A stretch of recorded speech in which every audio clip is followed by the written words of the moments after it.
In this video, we're going to go over a posterior hip capsule stretch. So we're going to be modifying a pigeon pose from yoga for this. So you're going to start off in a push-up plank position.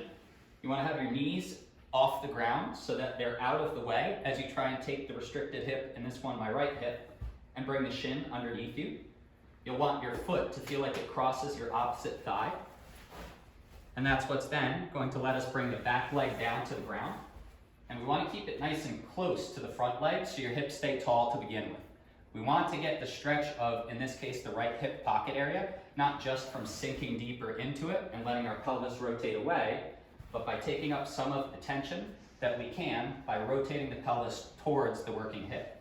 So with my right hip down, I'm then going to go down to my left elbow, and I'm going to post up through my right hand to turn my chest and my zipper as far towards the right side of the room as I feel comfortable with.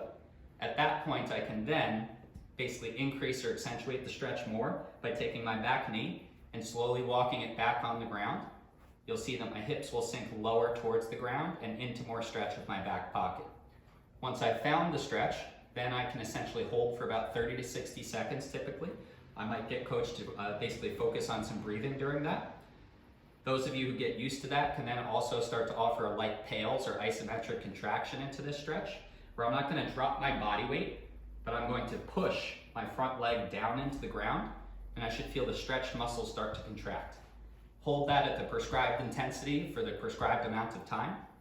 Some things to be aware of in terms of where you can lose the stretch or cheat yourself out of it is as we go down to the ground, you may feel a tendency to have your hips shift one way or the other.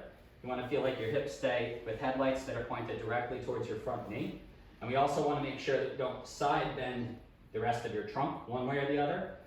Your sides, essentially towards the outside of your trunk, should stay relatively relaxed, and you should feel like your spine is twisting in place versus windshield wiping.